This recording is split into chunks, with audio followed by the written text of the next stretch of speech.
ஓம் சாந்தி.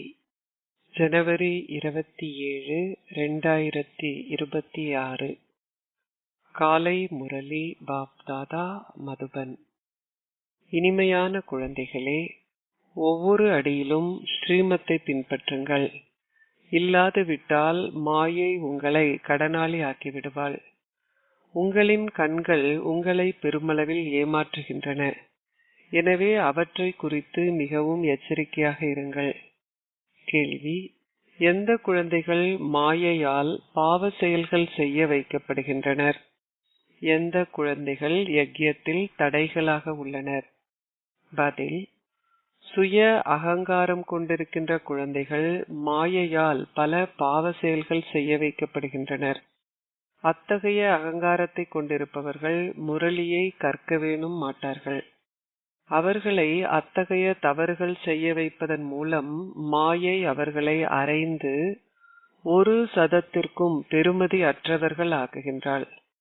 அரட்டை அடித்து தங்கள் புத்தியில் குப்பைகளை கொண்டிருப்பவர்கள் யக்ஞத்திற்கு தடைகளாகின்றனர்.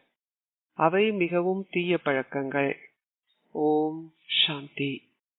குழந்தைகளாகிய நீங்கள் நிச்சயமாக அந்த ஒருவரே தந்தையும் ஆசிரியரும் பரமகுருவும் என்ற எண்ணத்துடன் இங்கு அமர்ந்திருக்க வேண்டும் என தந்தை ஆன்மீக குழந்தைகளாகிய உங்களுக்கு விளங்கப்படுத்தியுள்ளார். தந்தையை நினைவு செய்வதன் மூலம் நீங்கள் தூய்மையாகி பின்னர் அந்த தூய உலகிற்கு செல்வீர்கள் என்பதையும் நீங்கள் உணர்ந்து கொள்கின்றீர்கள். நீங்கள் தூய உலகிலிருந்தே கீழிறங்கி வந்தீர்கள் என தந்தை விளங்கப்படுத்தியுள்ளார். முதலில் நீங்கள் சத்தோ பிரதானமாக இருந்தீர்கள். பின்னர் நீங்கள் சத்தோ ரஜோ தமோ நிலைகளை கடந்து சென்றீர்கள். நீங்கள் வீழ்ந்து விட்டீர்கள் என்பதை இப்பொழுது புரிந்து கொள்கின்றீர்கள். நீங்கள் சங்கமயுகத்தில் இருக்கின்றீர்கள். நீங்கள் மற்ற அனைத்திலிருந்தும் விலகி இருப்பதுடன் சிவ் பாபாவின் நினைவில் இருப்பதனால் சிவ பூமி தொலைவில் இல்லை என்பதையும் இந்த ஞானத்தின் மூலமாக நீங்கள் புரிந்து கொள்கிறீர்கள். நீங்கள் சிவ் பாபாவை நினைவு செய்யாது விட்டால் சிவ பூமி வெகு தொலைவிலேயே இருக்கும். பின்னர் தண்டனை அனுபவிக்க நேரிடுவதுடன் நீங்கள் மிகவும் தூரத்திற்கு சென்று விடுகின்றீர்கள். தந்தை குழந்தைகளாகிய உங்களுக்கு எந்த சிரமமும் கொடுப்பதில்லை. முதலில் நீங்கள் உங்களின் எண்ணங்கள், வார்த்தைகள், செயல்களில் தூய்மையாக வேண்டும் என அவர் மீண்டும் மீண்டும் கூறுகின்றார். இக்கண்களே உங்களை அதிக அளவில் ஏமாற்றுகின்றன. நீங்கள் முன்னேறி செல்லும் பொழுது மிகவும் கவனமாக இருக்க வேண்டும். டிரான்ஸும் யோகமும் ஒன்றிலிருந்து ஒன்று முற்றிலும் வேறுபட்டவை என பாபா விளங்கப்படுத்தியுள்ளார். யோகம் என்றால் நினைவாகும். நீங்கள் திறந்த கண்களுடன் நினைவு செய்யலாம். யோகம் என டிரான்ஸ் அழைக்கப்படுவதில்லை. ஒருவர் டிரான்ஸில் செல்லும் பொழுது அது ஞானம் என்றோ யோகம் என்றோ அழைக்கப்படுவதில்லை. டிரான்ஸில் செல்பவர்களை மாயை அதிகளவில் தாக்குகின்றாள். எனவே நீங்கள் அதனை குறித்து மிகவும் எச்சரிக்கையாக இருக்க வேண்டும். தந்தையின் நினைவு மிகவும் ஒழுங்குமுறைப்படி இருக்க வேண்டும். நீங்கள் சட்டத்திற்கு முரணான செயல்கள் எதையாவது செய்தால் மாயை உங்களை கீழே வீழ்த்தி விடுவாள். நீங்கள் டிரான்ஸ் பற்றிய எந்த ஆசையையும் ஒருபொழுதும் கொண்டிருக்க கூடாது. ஆசைகள் என்றால் என்னவென்றே அறியாதவர் ஆகுங்கள். நீங்கள் எந்த ஆசையையும் கொண்டிருக்க கூடாது. நீங்கள் கேட்காமலே தந்தை உங்களின் ஆசைகள் அனைத்தையும் பூர்த்தி செய்கின்றார். ஆனால் நீங்கள் அவரது வழிகாட்டல்களை பின்பற்றினால் மாத்திரமே அது சாத்தியம். நீங்கள் அவரது வழிகாட்டல்களுக்கு கீழ்ப்படியாமல் தவறான பாதையை பின்பற்றினால் சொர்க்கத்திற்கு செல்வதற்கு பதிலாக நரகத்தினுள் வீழ்வது சாத்தியமாகும். பெரிய முதலை யானையை விழுங்கியதாக பாடப்படுகிறது. பலருக்கு ஞானத்தை கொடுத்தவர்களும் போக் படைத்தவர்களும் இன்று இங்கே இல்லை. அவர்கள் சட்டத்திட்டங்களுக்கு கீழ்ப்படியாததால் சென்று முழுமையாக மாயைக்கு உரியவர்கள் ஆகினார்கள். தேவர்கள் ஆகும் பொழுது அவர்கள் அசுரர்கள் ஆகினர். இதனாலேயே நீங்கள் இப்பாதையில் மிகவும் எச்சரிக்கையாக இருக்க வேண்டும். நீங்களே உங்களை கட்டுப்படுத்த வேண்டும். தந்தை குழந்தைகளாகிய உங்களை எச்சரிக்கின்றார். ஸ்ரீமத்திற்கு கீழ்ப்படியாமல் இருக்காதீர்கள். அசுர கட்டளைகளை பின்பற்றியதாலேயே நீங்கள் கீழிறங்கும் நிலைக்கு சென்றீர்கள். அதி உயர்ந்த நிலையில் இருந்த நீங்கள் இப்பொழுது என்ன நிலையை அடைந்து விட்டீர்கள் என பாருங்கள். நீங்கள் அடிமட்டத்தை அடைந்து விட்டீர்கள். இப்பொழுதும் நீங்கள் ஸ்ரீமத்தை பின்பற்றாமல் கவனக்குறைவாக இருந்தால் உங்களின் அந்தஸ்து அழிக்கப்படும். பாபா நேற்றும் விளங்கப்படுத்தினார். நீங்கள் ஸ்ரீமத் இல்லாமல் எதையாவது செய்யும் பொழுது பெருமளவு அவசேவை செய்யப்படுகிறது. நீங்கள் ஸ்ரீமத் இல்லாமல் எதையாவது செய்தால் தொடர்ந்தும் வீழ்வீர்கள். ஆரம்பத்தில் இருந்தே பாபா தாய்மாரை கருவிகளாக்கியுள்ளார். ஏனெனில் தாய்மாருக்கே கலசம் கொடுக்கப்பட்டுள்ளது. தாய்மாருக்கு வந்தனங்கள் என பாடப்படுகிறது. பாபா தாய்மாரின் செயற்குழு ஒன்றை உருவாக்கி அனைத்தையும் அவர்களிடம் கையளித்தார். புதல்விகள் நம்பிக்கைக்கு பாத்திரமானவர்கள். பொதுவாக ஆண்களே கடனாளிகள் ஆகின்றனர். எனவே தாய்மார் மீதே தந்தை கலசத்தை வைக்கின்றார். இந்த ஞானத்தின் பாதையில் தாய்மார் கூட கடனாளிகள் ஆகின்றனர். பல்கோடி மடங்கு பாக்கியசாலிகள் ஆக வேண்டியவர்கள் கூட மாயையால் தோற்கடிக்கப்பட்டு கடனாளிகள் ஆகக்கூடும். இங்கு ஆண்கள் பெண்கள் இரு சாராரும் கடனாளிகள் ஆகலாம். வெளியில் ஆண்களே கடனாளிகள் ஆகின்றனர். இங்கு எத்தனை பேர் தோற்கடிக்கப்பட்டு விட்டு சென்று விட்டார்கள் என பாருங்கள். அவர்கள் கடனாளிகள் ஆகிவிட்டதையே இது குறிக்கின்றது. பாரத மக்கள் முழுமையாக கடனாளிகள் ஆகிவிட்டனர் என தந்தை இங்கிருந்து விளங்கப்படுத்துகின்றார். மாயை மிகவும் சக்தி வாய்ந்தவள். தாங்கள் எவ்வாறு இருந்தார்கள் எனவும் எங்கிருந்து முழுமையாக விழுந்தார்கள் எனவும் அவர்கள் புரிந்து கொள்வதில்லை. இங்கும் அவர்கள் மேலேறும் பொழுது ஸ்ரீமத்தை மறந்து தங்களின் சொந்த கட்டளைகளை பின்பற்றுவதால் கடனாளிகள் ஆகின்றனர். எனவே அவர்களின் நிலைமை என்னவாக இருக்கும்?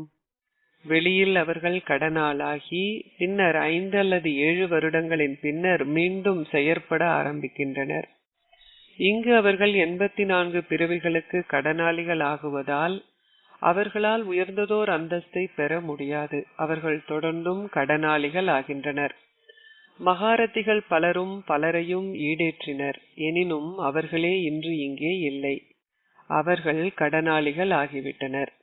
இங்கு அந்தஸ்து மிக உயர்வானது. இருந்த பொழுதிலும் நீங்கள் எச்சரிக்கையாக இல்லாது விட்டால் அதி உச்சியிலிருந்து கீழே விழுந்து விடுவீர்கள். மாயை முழுமையாகவே உங்களை விழுங்கி விடுகின்றாள். குழந்தைகளாகிய நீங்கள் மிக எச்சரிக்கையாக இருக்க வேண்டும். நிர்வாக குழுக்களை உருவாக்குவதாலோ உங்களின் சொந்த கட்டளைகளை பின்பற்றுவதாலோ எதையும் அடைய முடியாது. உங்களின் புத்தியின் யோகத்தை தந்தையுடன் இணையுங்கள். இவ்வாறு செய்வதனால் நீங்கள் சதோபிரதானம் ஆகுவீர்கள். தந்தைக்கு சொந்தமாகிய பின்னர் நீங்கள் தந்தைக்கு கீழ்ப்படியாமல் அவரது ஸ்ரீமத்திற்கு கீழ்ப்படியாமல் இருந்தால் முற்றிலுமாக விழுந்து விடுவீர்கள். பின்னர் தொடர்பு துண்டிக்கப்பட்டுவிடும். தொடர்பு துண்டிக்கப்பட்டால் மாயை ஏன் உங்களை அதிக அளவில் தொந்தரவு செய்கின்றாள் என உங்களையே நீங்கள் கேட்க வேண்டும். நீங்கள் தந்தையுடன் தொடர்பை ஏற்படுத்த முயற்சி செய்ய வேண்டும். வேறு எவ்வாறு உங்கள் மின்கலம் சக்தியூட்டப்பட முடியும்? நீங்கள் பாவ செயல்கள் செய்யும் பொழுது உங்களின் மின்கலம் சக்தி இழக்கின்றது. நீங்கள் மேலே ஏறும் பொழுது வீழ்ந்து விடுகின்றீர்கள். அத்தகைய பலர் இருப்பதை பாபா அறிவார். ஆரம்பத்தில் பலர் வந்து பாபாவிற்கு சொந்தமாகினர். அவர்கள் பட்டிக்கு வந்தனர். எனினும் இன்று அவர்கள் எங்கே? அவர்கள் பழைய உலகை நினைத்ததால் வீழ்ந்து விட்டனர். தந்தை கூறுகின்றார், நான் இப்பொழுது உங்களை எல்லையற்ற விருப்பமின்மையை கொண்டிருக்க தூண்டுகின்றேன். உங்களின் இதயத்தை இப்பழைய தூய்மையற்ற உலகில் பற்று வைக்க அனுமதிக்காதீர்கள். உங்களின் இதயத்தை சொர்க்கத்துடன் இணைத்து விடுங்கள். இதற்கு முயற்சி தேவை. நீங்கள் லக்ஷ்மி அல்லது நாராயணன் ஆக விரும்பினால் ஏதாவது முயற்சி செய்தாக வேண்டும். உங்களின் புத்தியின் யோகம் ஒரே ஒரு தந்தையுடன் இணைக்கப்பட்டிருக்க வேண்டும். பழைய உலகில் விருப்பமின்மையை கொண்டிருங்கள். நீங்கள் பழைய உலகை மறப்பது நல்லது. எவ்வாறாயினும் நீங்கள் எதை நினைவு செய்ய வேண்டும்?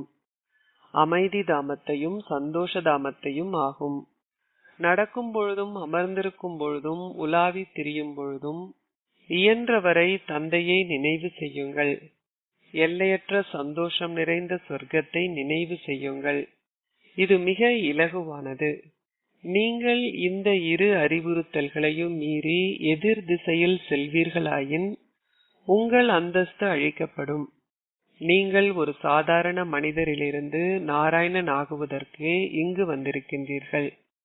இது திரும்பி செல்ல வேண்டிய பயணம் என்பதனால் அனைவரும் தமோ பிரதானிலிருந்து சத்தோ பிரதானம் ஆக வேண்டும் என நீங்கள் அவர்களுக்கு கூறுகின்றீர்கள். உலக வரலாறும் புவியலும் மீண்டும் மீண்டும் நிகழ்கின்றன என்றால் ஸ்வர்க்கம் நரகமாகின்றது, பின்னர் அந்த நரகம் மீண்டும் ஸ்வர்க்கமாகின்றது என்று அர்த்தமாகும். இச்சக்கரம் தொடர்ந்தும் சுழல்கிறது. உங்களை சுயதர்ஷ்ண சக்கரதாரிகளாக இங்கு அமர்ந்திருக்குமாறு தந்தை கூறியுள்ளார். இந்நினைவில் அமர்ந்திருங்கள். நாங்கள் பல முறை இந்த சக்கரத்தை சுற்றி வந்துள்ளோம். நாங்கள் சுயதர்ஷ்ண சக்கரதாரிகள். இப்பொழுது நாங்கள் மீண்டும் ஒரு முறை தேவர்கள் ஆகின்றோம். உலகிலுள்ள எவருமே இந்த ரகசியத்தை அறிய மாட்டார்கள்.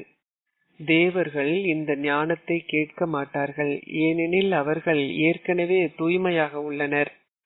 சங்கு ஊதுவதற்கு அவர்களிடம் அத்தகைய ஞானம் இல்லை. அவர்கள் ஏற்கனவே தூய்மையாக இருப்பதனால் இதற்கான அடையாளத்தை அவர்களுக்கு கொடுக்க வேண்டிய அவசியமில்லை. இருவரும் சேர்ந்து 4 கரங்களை உடைய உருவம் ஆகும் பொழுதே அந்த அடையாளம் கொடுக்கப்படுகிறது. நீங்கள் இன்று தேவர்கள் ஆகினாலும் நாளையே நீங்கள் வீழ்ந்து விடுவதனால் உங்களுக்கு அந்த அடையாளம் கொடுக்கப்படுவதில்லை. மாயை உங்களை விழச் செய்கின்றாள். தந்தை உங்களை தேவர்கள் ஆக்குகின்றார். மாயையோ உங்களை அசுரர்கள் ஆக்குகின்றாள். மாயை உங்களை பல வழிகளில் பரீட்சிக்கின்றாள். தந்தை அனைத்தையும் விளங்கப்படுத்தும் பொழுதே நீங்கள் உங்களின் ஸ்திதியிலிருந்து உண்மையிலேயே வீழ்ந்து விட்டீர்கள் என்பதை உணர்ந்து கொள்கிறீர்கள்.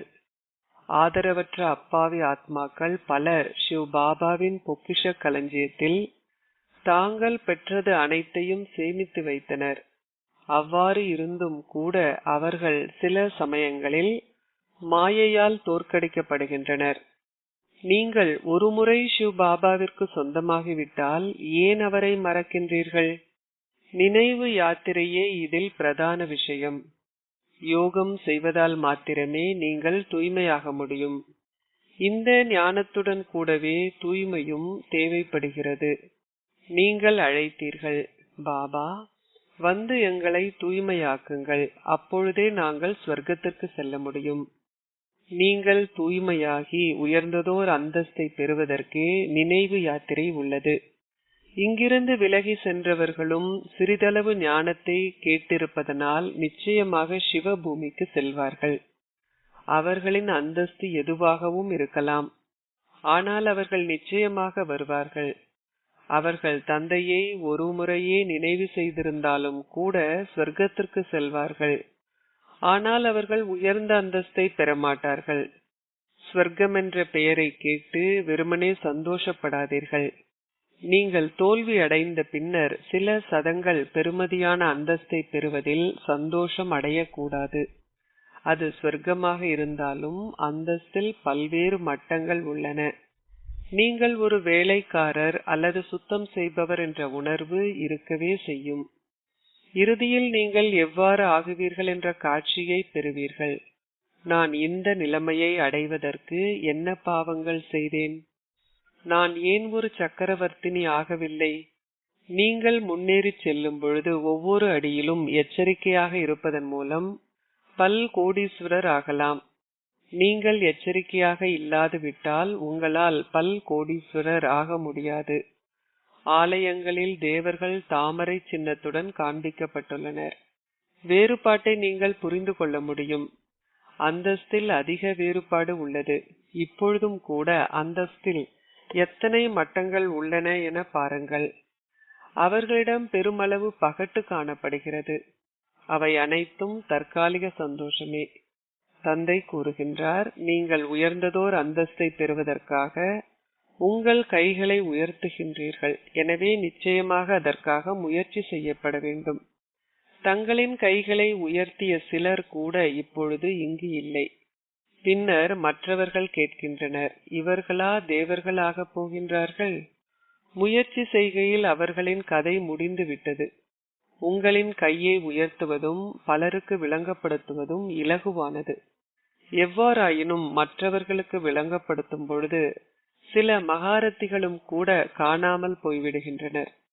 மற்றவர்களுக்கு நன்மை பயக்கும் நேரத்தில் அவர்கள் தங்களுக்கே ஓர் இழப்பை ஏற்படுத்திக் கொள்கின்றனர்.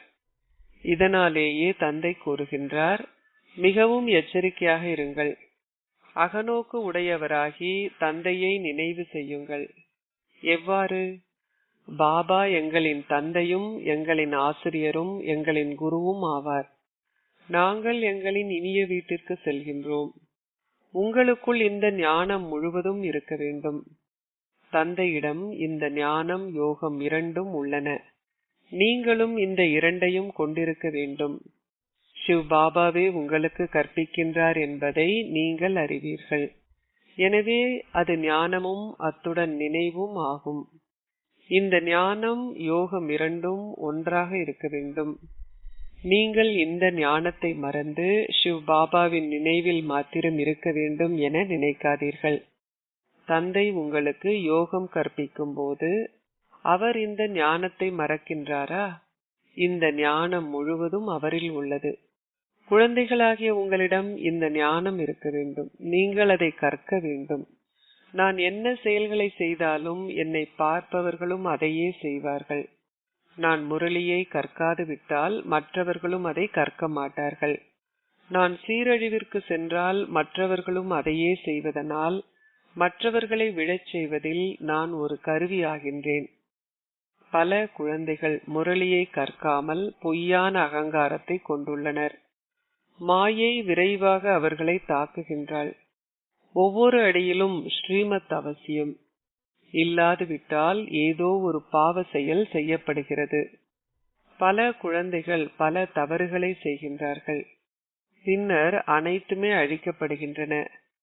நீங்கள் தவறுகள் செய்யும் பொழுது மாயை உங்களை அறைந்து 1% பெறுமதி அற்றவர்கள் ஆக்குகின்றாள். இதற்கு பெருமளவு புரிந்துணர்வு தேவை. நீங்கள் அகங்காரம் உடையவராகும் பொழுது மாயை உங்களை பல பாவ செயல்களை செய்ய வைக்கின்றாள். நீங்கள் ஒரு குழுவை உருவாக்கும் பொழுது ஓரிரு பெண்கள் நிச்சயமாக தலைமை வகிக்க வேண்டும். அவர்களின் ஆலோசனைகளுடன் அனைத்தும் செய்து முடிக்கப்பட முடியும். கலசம் லக்ஷ்மிக்கே வழங்கப்பட்டுள்ளது. அமிர்தம் வழங்கப்பட்ட பொழுது அதை பருகுவதற்காக அசுரர்களும் கூட வந்ததாக நினைவு கூறப்படுகிறது. யக்ஞத்திற்கு தடைகள் விளைவிப்பவர்களும் உள்ளனர். பல்வேறு தடைகளை உருவாக்குபவர்களும் உள்ளனர். நாள் முழுவதும் அரட்டை அடிப்பவையே அவர்களின் புத்திகளில் இருக்கும். அது மிகவும் தீங்கானது. நடப்பவை அனைத்தையும் தந்தைக்கு முறையிடுங்கள். ஒரே ஒரு தந்தையால் மாத்திரமே உங்களை சீர்திருத்த முடியும். நீங்கள் சட்டத்தை உங்களின் கைகளில் எடுக்கக்கூடாது. தந்தையின் நினைவிலிருந்து அனைவருக்கும் அவரது அறிமுகத்தை கொடுங்கள். அப்பொழுதே உங்களால் அவர்களைப் போன்று லக்ஷ்மி நாராயணன் போல் ஆக முடியும். மாயை மிகவும் பலசாலி. அவள் எவரையும் விட்டு வைப்பதில்லை. எப்பொழுதும் உங்களின் செய்தியை தந்தைக்கு எழுதுங்கள். தொடர்ந்தும் அவரிடமிருந்து வழிகாட்டல்களை பெறுங்கள். நீங்கள் எப்படியோ அனைத்திற்கும் வழிகாட்டல்களை பெறுகின்றீர்கள். பாபா குறித்த ஒரு நபரை பற்றி எதையாவது விளங்கப்படுத்துவதனால் அவர் அந்தர்யாமி, அதாவது ஒவ்வொருவருக்கும் உள்ளே இருப்பதை அறிவார் என குழந்தைகளாகிய நீங்கள் நினைக்கின்றீர்கள். எவ்வாறாயினும் தந்தை கூறுகின்றார், இல்லை, நான் உங்களுக்கு இந்த ஞானத்தையே கற்பிக்கின்றேன். இதில் அந்தர்யாமியாக இருத்தல் என்ற கேள்விக்கே இடமில்லை. ஆம், நீங்கள் அனைவரும் எனது குழந்தைகள் என்பதை நான் அறிவேன். ஒவ்வொருவரிலும் இருக்கின்ற ஆத்மா எனது குழந்தையாவார். தந்தை ஒவ்வொருவருக்கும் உள்ளேயே இருக்கின்றார் என்றில்லை. மக்கள் இதை தவறாக புரிந்து கொண்டுள்ளனர். தந்தை கூறுகின்றார், ஒவ்வொருவரும் ஓர் ஆத்மா என்றும் அவர் தனது சிம்மாசனத்தில் வீற்றிருக்கின்றார் என்றும் நான் அறிவேன். இவை அத்தகைய இலகுவான விஷயங்கள். அவ்வாறு இருந்தும் அவர்கள் அதை மறந்து கடவுள் சர்வ வியாபி என கூறுகிறார்கள். இந்த ஒரு தவற்றினாலேயே அனைவரும் அதிக அளவில் வீழ்ந்து விட்டனர். உங்களை உலக அதிபதிகள் ஆக்குபவரை நீங்கள் அவதூறு செய்கின்றீர்கள். இதனாலேயே தந்தை கூறுகின்றார், பாரதத்தில் அதர்மம் உச்சகட்டத்தில் உள்ள பொழுதே நான் வருகின்றேன். தந்தை இங்கு வந்துவிட்டார். எனவே குழந்தைகளாகிய நீங்கள் இந்த ஞான கடலை மிக நன்றாக கடைய வேண்டும். இந்த ஞானத்தை மிக நன்றாக கடைவதற்கு நேரத்தை ஒதுக்குங்கள். அப்பொழுதே உங்களுக்கு நன்மை ஏற்படுத்த முடியும்.